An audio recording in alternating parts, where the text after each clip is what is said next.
Now, the next incident of Dajjal, and you will also find this hadith in Sahih Muslim, is the famous narration that might seem to indicate that Dajjal is alive and healthy as we speak, and that he is chained up in some exotic island, maybe in the Bermuda Triangle. Allah knows best. I'm just making that up. What is this hadith, and where do we get it from? This hadith is the famous hadith of Fatima binti Qais, one of the famous sahabiyat. She narrates, and this hadith is in Sahih Muslim, that one day we were sitting in our house when we heard the crier running through the city saying, As-salatu jami'ah, as-salatu jami'ah. As-salatu jami'ah is how the Prophet ﷺ would call the Sahaba to the masjid when there was an issue other than the 5 salawats. The adhan is not given. You have an announcement. Come to the musalla, come to the musalla. That's how they would do that. As-salatu jami'ah simply means come to the musalla. That's what it means now. Even though it technically means come and pray, but the meaning here is come to the masjid. So, Fatima says, I rushed to the masjid to see what was happening, and I prayed with the Prophet sallallahu alaihi wasallam, and I was in the first line of the women, right behind the men. In her eagerness to hear what the Prophet ﷺ would say, she was in the first saf of the women behind the men. Point she's trying to say is, I heard directly everything that I'm about to tell you. So after we finished praying, the Prophet ﷺ went on the mimbar and sat down. And he said, let everybody remain where he is. Nobody move. Let everybody remain where he is. Do you know why I called you? They said, Allah and His Messenger know best. He said, I did not call you today to give you an advice or a lecture to cause you to cry or to fear Allah. That's not the reason. Maw'idah, no khatira today. I didn't call you. But rather, I came to tell you what Tamim ad-Dari came to inform me. Tamim ad-Dari. Who is Tamim ad-Dari? I have a lecture about him online very briefly, about one of the, my series about the Sahaba. Tamim ad-Dari was one of the few Sahabi who was a Christian and then embraced Islam. The majority of Sahaba were pagans. Very, very few were Jewish or Christian when they embraced Islam. Very few. And of them is Tamim ad-Dari. So he's one of those group of Sahaba who was Ahli Kitab, and he embraces Islam, and of them is Tamim ad-Dari. And so Tamim ad-Dari came to me embracing Islam, and he told me a story that happened to him many, many years ago. Now, Tamim ad-Dari is from one of the tribes up north, and those tribes were seafaring tribes. They would ride the ocean. The Quraysh were a non-seafaring tribe. The Quraysh despised the ocean. The Quraysh did not like riding on the ocean. And that's why the Quran is full of references. فَإِذَا رَكِبُوا فِي الْفُلْكِ. The Quraysh did not like the ocean. And few of the Qurayshis rode on the ocean. And that's why when our Prophet ﷺ saw a dream when some of his own Sahaba were riding the oceans, conquering other lands, he laughed and he said, I saw my own ummah shall be riding on the waves like kings, riding horses and steeds, galloping, and they shall be conquering, oceans. And Milhan said, Ya Rasulullah, make dua that I am amongst them. And he said, you are amongst them. And that's why she died in Qubros, in Cyprus, because the Prophet said, you will be amongst them. So he laughed when he saw his ummah riding the ocean. It was a strange thing for the Quraysh. They did not like. Unlike Tamim ad-Dari, they were seafarers. They were people who were involved in navy issues. And so, naval issues, naval expeditions. And so, Tamim ad-Dari, he came to embrace Islam. And he came in the 9th year of the Hijrah. And he came to, in those days they sent the delegations to embrace Islam. And when he came, he told the Prophet ﷺ about something that happened to him many, many, many years ago. He said, Ya Rasulullah, let me tell you an interesting story. Let me tell you something that when I was an earlier young man, a Christian, this is what happened to me. So when he told this story, the Prophet ﷺ then called the Sahaba and said, here is Tamim ad-Dari, let me tell you what he told me. That's the hadith here, okay? Now, it's a very long hadith, and you will find it. Where will you find it, guys? Online. I gave you the reference right now. Sahih Muslim. Sahih Muslim, okay? And by the way, I would want you to start getting connected with our traditions. It's a side note here. SubhanAllah, some of us have a fear to touch Sahih Bukhari, Sahih Muslim. My dear brothers and sisters, these are our sources. Learn to familiarize. It's not going to bite you. It's not going to bite you. You don't have to have wudu to touch Sahih Bukhari, Sahih Muslim. Okay? Purchase these books. Wallahi, your horizons will start broadening. You're going to start feeling a sense of knowledge. Oh, this is what the book says. If you have any questions, come to me, come to any scholar. You will find, inshallah, an answers, no problem. But why are you scared of reading hadith? Why are you scared of getting into the tradition? I'm telling you, Imam Muslim has an entire section about Dajjal and about Ibn Sayyad and about all of these hadith. Read all of these, and after this brief explanation of just 20 minutes, you will yourself see, oh my God, this makes sense, this makes sense, this makes sense. That's all that's needed. And your iman will grow, and your love for hadith will increase, and your love for the Prophet will increase. So I encourage you all, don't be scared by opening up a book. Okay? Don't be scared to open up a chapter and read and see what is going on. And then if you have any questions, ask. But your iman will increase, and also you'll get a sense of knowledge as well. SubhanAllah. Again, all of this is a tangent here, but a lot of times we don't even know why we know, how we know. We don't know where it's found. We don't know. We heard people say, learn your religion from the sources. Is there any harm in that? Learn your religion, read the Quran, read the Sunnah, and most importantly, Bukhari and Muslim, they're right there. I strongly encourage you, don't be intimidated by Sahih Bukhari, Sahih Muslim. I'm not saying become a scholar, I'm not saying derive, I'm not saying that, astaghfirullah. I'm not saying open up and become Shaykhul Islam after 1 hour. But I'm saying, you don't lose anything reading. Don't lose anything understanding and then asking when you have any issues. So this hadith is a long one. It's actually 4 or 5 pages of English. I'm not going to go into all of that. But in a nutshell, you've all heard of it somehow here and there. Most of you, I should have heard of it. And the story goes as follows, that Tamim ad-Dari says when he was a younger man that he was in a ship of around 30 people from the tribe of Judham and Lukham. These are Christian Arab tribes up north, and he was from those tribes. And once a very severe storm came in the ocean, and for 30 days they were lost at sea. After there were 30 days, they were lost at sea. They had no clue where they were until they came to a faraway, ocean that they could not recognize, and they saw an island in the distance. So some of them, Tamim ad-Dari and a few of them, took the smaller boat to go get some water, to go get some food. So every large boat has that small boat to go in. So they took that smaller boat to go to that island, and when they landed on that island, they met a very terrifying animal, a beast that could speak to them, a dabba that could speak to them. And we'll mention the dabba when we come to one of the 10 signs. The dabba that could come to them. And this beast was unrecognizable, like, call him what, Bigfoot or something, Frankenstein, whatever. Not Frankenstein, sorry, scratch that from the record. Bigfoot, not Frankenstein. I guess in our cultural folklore, closer to the Bigfoot. Although the hadith did not describe him, it simply says a beast that's very hairy. Just nothing but hair, and could speak. And Tamim saw this and his people, and they were terrified. And the beast said, come with me. I'm going to take you to my owner or my master.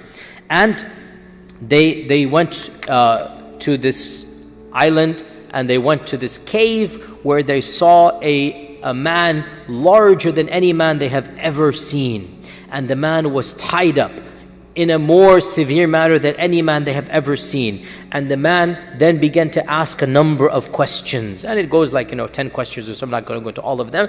And they were so terrified, they just responded one after the other. And until in the end, the last question was, of the questions, the Tabariya sea, is it still there? This well, is it giving water? This land, is it still cultivated? And they answered yes, yes, yes. And always the answer was, a time will come when there shall be no water in that lake. A time will come when this well will be dry. A time will come when this land that you consider to be very beautiful and green will be completely barren. So he's giving predictions in the future. Then he says that, has the Ummi Prophet been sent amongst the Arabs? Has that Prophet been sent amongst the Arabs? And Tamim ad-Dari at this time was a Christian, but he was an Arab. He knows the Prophet has come. So he says, yes, he has been sent. And he has come out from Mecca, and he has settled in Yathrib. Because he didn't call it Medina, because only Muslims called it Medina. For those 10 years when Islam was spreading, Yathrib and Medina were the same name, as you know, the same city. And the Muslims called it Medina, and the Munafiqun and the pagans called it the old name Yathrib. And That is why we are not allowed as Muslims to call it Yathrib unless we describe it that this is the pre-Islamic name. In any case, because the Prophet said they call it Yathrib and it is Medina. They call it Yathrib, so we do not call it Yathrib as a name. In any case, so Tamim al-Dari said he has settled in Medina. The Dajjal says, did the Arabs fight him? They say yes. So he says, who won? They say, sometimes he wins and sometimes the Arabs wins, meaning the Uhud they say was a loss, even though Uhud was not a loss. From our perspective, Uhud was a stalemate. It was not a loss, but the Quraysh interpreted it as a loss. Dajjal then said, if there is good in the Arabs, they should follow him, and I will tell you about me. I am the Masih, and it is only a matter of time before I am let loose. And when I am let loose, I shall visit every single city on earth in 40 days, except for Mecca and Medina, for they are made haram for me. Every time I come to them, the angels will stop me. Then the Prophet ﷺ stopped his lecture, and he began poking on the mimbar, like this to emphasize. And he said, this is Tiba, this is Tiba, this is Tiba. Did I not tell you about the Dajjal? And they said, yes, you did.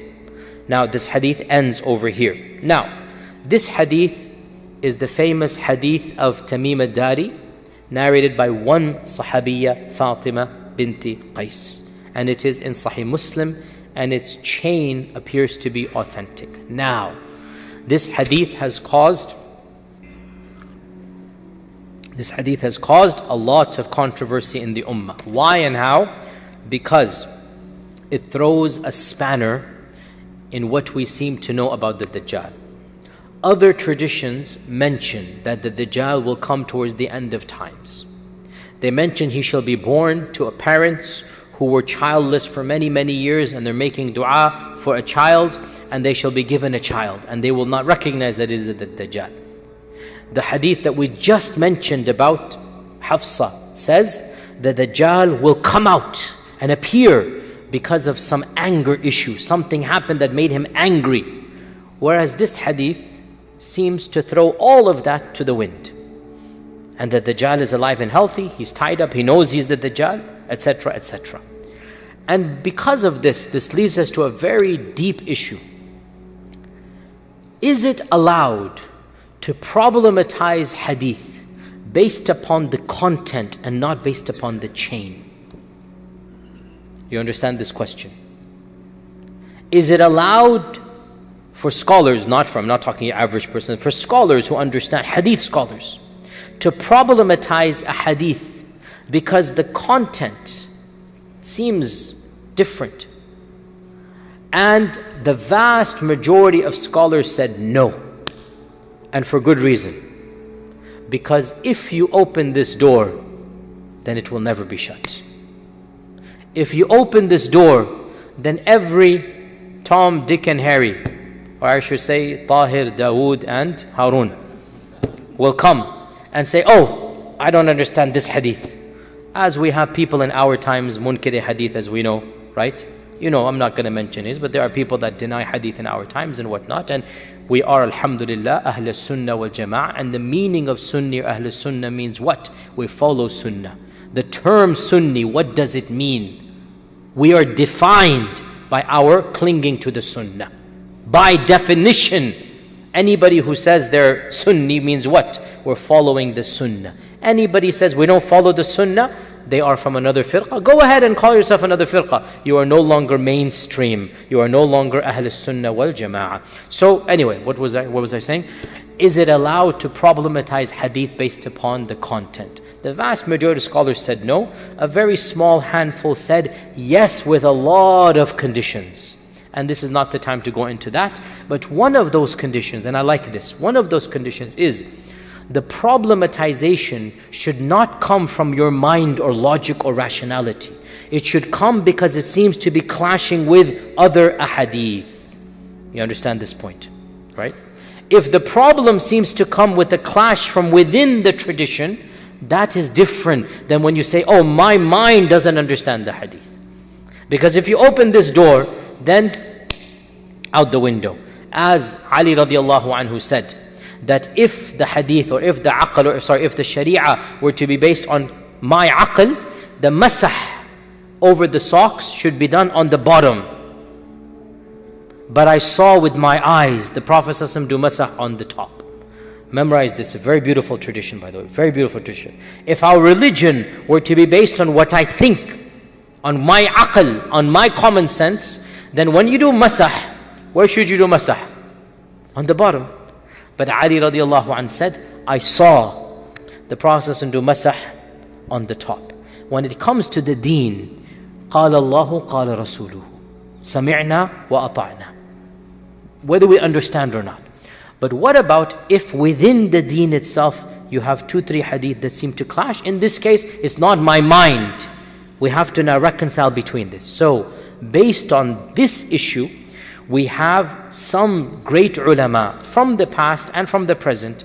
They did problematize this particular hadith. They did problematize this particular hadith, and of them, we have in our times as well, or I should say the generation before us, the famous scholar, the most famous alim of 100 years ago, and that is Sheikh Rashid Rida. Sheikh Rashid Rida. Maybe one day we'll give a lecture about him. Very, very influential alim. And frankly, I'll say something, many of us here today are influenced by him and we don't even know it. His influence was so profound that he had an impact on the global understanding of Islam, and many of us, we don't even know, but we are influenced by him.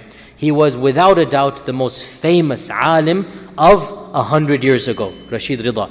And unfortunately his name is not, there was no alim more famous than him 100 years ago. He died 1935, by the way. So in 1919, every intellectual in the ummah knew him. And he influenced people as diverse as Hassan al-Banna and al-Albani. Both of them, they considered Rashid Rida to be their sheikh, directly, by the way. Look, he influenced men, and including not just him, but anyway, I'm going to my tangent, but even what we now call modernist Islam, progressive Islam, they take, in our American system, again, I don't mind saying this, great thinkers like the Hathout brothers and whatnot, they, the trends that were there, they were influenced by Rashid Rida as well. Their sheikh was the student of Rashid Rida. The whole anyway, why am I talking about this? Dajjal. My mind goes here and there, I apologize. You guys don't know me yet, but my mind doesn't, it's not, make dua for Sirat al-Mustaqim. I need to be straight here. Where was I? We're talking about Dajjal. And what were we talking about before this? Problematizing it, exactly. So Rashid Rida was one of those who said that this hadith doesn't make sense in light of all of these other hadith. And Rashid Rida is a great Sunni alim. He's not one of these, Now another great sheikh as well in our times, my teacher, I studied with him, Sheikh Muhammad ibn Salih al-Uthaymeen, very mainstream, very traditional, very hardcore sheikh who loved hadith. But he said, this hadith, I don't consider it authentic, even if it is in Sahih Muslim. Why? Because it seems to conflict with other ahadith. So in reality, I have to be honest, I am sympathetic to this minority voice, because it doesn't make sense that the Dajjal is alive and healthy. And it also doesn't make sense that if this incident occurred, only Fatima bint Qais narrates it and the Prophet has called the entire city. Something doesn't seem to be right, and Allah knows best. Our Shaykh would say, my heart is at unease with regards to the authenticity of this hadith. This is what Ibn Uthaymeen would say. فِي الْقَلْبِ مِنْهُ شَيْءٍ. My heart is not comfortable. Something doesn't make sense to me. I can't pinpoint it, but it's not adding up to me. The content, the Islam, everything, it's just not adding up. And mashallah, our Shaykh was a very humble man. He would say, but if the Prophet ﷺ said it, then I believe in it. And this is exactly what I say. The hadith doesn't seem to make sense. But if he said it, amantu billahi wa rasuli. Simple as that. So we put this hadith of, which hadith guys? Tamim al-Dari, in a footnote. And we have a question mark, and we leave it at that. Allah knows best. I don't know. But mainstream interpretation, mainstream interpretation. Imam al-Nawawi, Ibn Kathir, these scholars, they consider this to be authentic because this is Sahih Muslim. Then the issue comes, how do you reconcile this with the other ahadith about the coming of Dajjal, shall be born at a later time, his parents shall be childless, etc., etc. And you have one of two opinions. The first of them is that time and space mean nothing to Allah. And so, Tamim al-Dari got lost in, let me speak in the language of Star Trek, and I'm a big fan of Star Trek when I was a child. They got lost in a different time warp. And so they traveled to a different time and place, and Allah is ala kulli shayin qadir. And they saw an image of Dajjal projected from the future back to their time frame. And Allah ala kulli shayin qadir. Okay, fair enough. And the other interpretation is that Dajjal is in fact alive and healthy, and that he was born, and all of this happened in the past, and then he is being chained and kept as the hadith of Tamim says, and he shall be released in the future. Now the issue comes, the only hadith that mentions alive and healthy and chains is this one hadith of Tamim al-Dari. That's it. Every other hadith gives a different narrative. So you have two different narratives. Can we reconcile the two? Most scholars try to do that, but it's a very difficult fit. And that's why Shaykh Rashid Rida and Ibn Uthaymin and others, they basically said, look, this one, you have a big beautiful puzzle, right? You have one piece, is just not fitting in. And the puzzle seems complete. And yet you have in the box this piece. So you can say, maybe the manufacturers put this by accident. I'm being analogous here, right? Maybe this piece shouldn't have been in the box. It's just a mistake by one of the narrators. That's what they're saying. And the picture is complete. And the other scholars say, no, it's in the box. The manufacturer sent it, so I'm going to squeeze it in. There's a little space here, let me just put it in and shove it there, and khalas, we have a painting. Which version do you want to follow? I leave it to you. But my sympathies are clear. And I leave it to you, whichever one you want to do. Jayyid. So these are two big, important, standard controversies that every advanced student of knowledge is aware of. Number one, the issue of Ibn Sayyad, went over him. And Ibn Taymiyyah as well mentions the issue of Ibn Sayyad, by the way. And he said that Ibn Sayyad was one of the minor Dajjals, I forgot to mention. And the major Dajjal is going to come. And the issue of Tamim al-Dari and seeing this image on the island. Where is this island? And I explained to you the controversy there.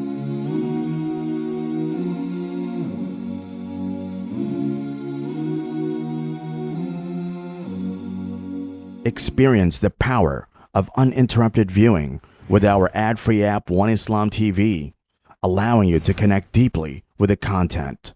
Explore the rich teachings of Islam and strengthen your faith through our regular new content. Download the One Islam TV app now.